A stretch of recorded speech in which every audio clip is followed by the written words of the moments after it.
जय श्री राम दोस्तों। आज की वीडियो थोड़ी ख़ास है और थोड़ी डिफरेंट भी है।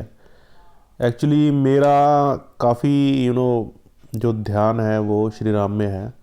तो एक बार ना मैं काफ़ी सर्च कर रहा था कि जो रामायण है इनके वैज्ञानिक प्रूफ क्या है। तो मतलब मैंने काफ़ी सर्च किया तो मुझे ना काफ़ी रामायण के प्रूफ मिले। तो मैंने वही शेयर करने के लिए आपके साथ ये वीडियो बनाई है। ठीक है, इसमें मैं आपको बताऊंगा कि रामायण के जो साइंटिफिक प्रूफ हैं वो क्या है। इससे आपका जो विश्वास है और भी मजबूत होगा, क्योंकि बहुत सारे प्रूफ हैं जो कि साइंटिफिक तरीके से अवेलेबल हैं। चलिए मैं उसके बारे में आपको बताता हूँ। सबसे पहले दोस्तों आपको मैं जो बताऊँगा मैं शबरी के बारे में। आपने शबरी का नाम सुना होगा, क्योंकि अरण्यकांड रामायण में इनका जिक्र आता है। तो शबरी एक भील जाति से बिलोंग करते थे। जब इनकी शादी तय हुई थी तो कुछ इनके यहाँ पे मतलब ऐसा था कि बलि देने का कुछ था कि भाई काफ़ी सारे जानवर लेके आए गए जब इनकी शादी होने वाली थी। तो इनको ये पसंद नहीं था और ये इन्होंने उनकी बलि देने से और लोगों को कहा कि इनकी बलि मत दो, और ये जंगल में चले गए। तो मतंग ऋषि का जंगल था। मतंग ऋषि के जंगल में इन्होंने वहाँ उनकी काफ़ी सेवा की और ये हमेशा चाहते थे कि भाई मैं श्री राम से मिलूँ। तो मतंग ऋषि ने इन्हें बोला कि एक ना एक दिन श्री राम आपके पास आएंगे और आपसे ज़रूर मिलेंगे, क्योंकि जो भक्त होता है उसके विश्वास में बहुत जान होती है और श्री राम आपके इसी विश्वास को अटल करने के लिए ज़रूर आएंगे। और श्री राम आए भी। तो आपने सुना भी होगा कि शबरी के झूठे बेर श्री राम ने खाए थे। तो ऐसा कहा जाता है कि शबरी ने अपने बेर पहले खा के देखे कि ये मीठे हैं कि नहीं, फिर श्री राम को खिलाए। तो दोस्तों अब मैं आपको बताता हूँ इसका साइंटिफिक जो एक वैज्ञानिक सबूत है वो क्या है। तो शबरी जिस जाति से बिलोंग करती थी, जिस जनजाति से बिलोंग करती थी, वो थी भील। तो भील जो जनजाति है, जब इनका जेनेटिक जो है रिसर्च किया गया, ये जेनेटिक रिसर्च की काफ़ी साइंटिस्ट ने, आप इंटरनेट पे डालोगे आपको मिल जाएगी। तो उन्होंने यही पाया कि ये जो जनजाति है ये काफ़ी पुरानी है। ये त्रेता युग से पहले की जनजाति है। तो हमारे रामायण में इनका इस जाति का जो है वो उल्लेख किया गया है। तो दोस्तों ये जो जनजाति है ये बहुत पुरानी है, ठीक है। और साइंटिफिक रिसर्च से भी ये प्रूव हुआ है कि ये जाति बहुत पुरानी है और हमारे रामायण में पहले ही इनके बारे में लिखा हुआ है। तो दोस्तों ये सबसे पहला सबूत है कि भाई ये रामायण सच्ची है। अब आगे दूसरे सबूत की मैं आगे आपसे बात करूं तो दूसरा सबूत जो है वो आता है, सबको पता है, राम सेतु। एडम्स ब्रिज के नाम से भी जाना जाता है, ठीक है। काफ़ी मशहूर, सबको पता है, ये अभी भी एग्जिस्ट करता है। तो वैज्ञानिकों ने जब इसको कार्बन डेट किया, ये जो पुल है ये अभी भी एग्जिस्ट करता है। तो जब इसको वैज्ञानिकों ने कार्बन डेट किया तो ये पाया कि ये जो पत्थर हैं ये काफ़ी पुराने हैं।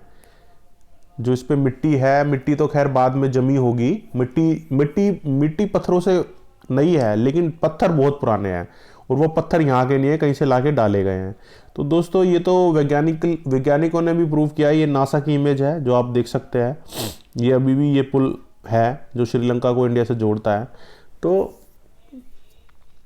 वैज्ञानिकों ने ये भी प्रूव किया कि ये बहुत पुराना है, ठीक है। तो इसका रामायण में, हमारी रामायण में तो इसका बहुत पहले से ही उल्लेख किया गया है दोस्तों। तो ये भी एक वैज्ञानिक प्रूफ है। अभी मैं आपको एक और नया प्रूफ बताता हूँ जो कि थोड़ा इंटरेस्टिंग है।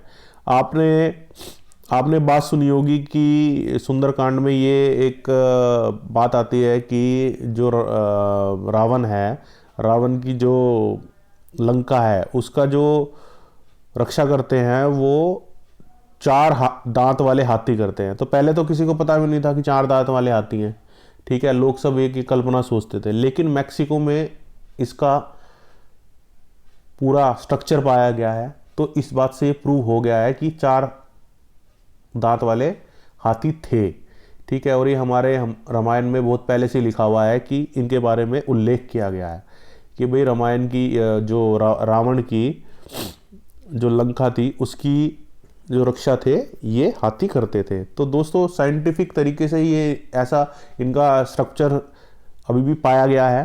तो ये भी बात एक सत्य है कि ऐसा था और हमारे रामायण में इसका उल्लेख पहले ही कर दिया गया था। तो दोस्तों ये 3 कारण हैं। और चलिए मैं आपको एक और कारण बताता हूँ।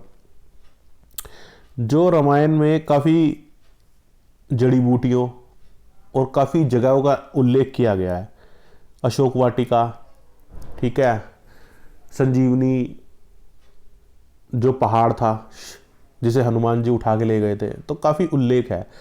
तो दोस्तों जब एक टीम बनी वैज्ञानिकों की, उन्होंने खोज की, तो वो जहाँ जहाँ गए, जैसे जैसे रामायण में जहाँ जहाँ जिक्र है वहाँ पे उन्हें वो जड़ी बूटी मिलती चली गई और वहाँ पे उस तरीके के फूल, उस तरीके का जलवायु उन्हें मिला। तो अगर कोई भी अपनी कल्पना से ये लिख रहा है तो इतना सटीक वर्णन नहीं कर सकता। तो ये भी एक वैज्ञानिक प्रूफ है कि ये सच है, बिल्कुल सच है।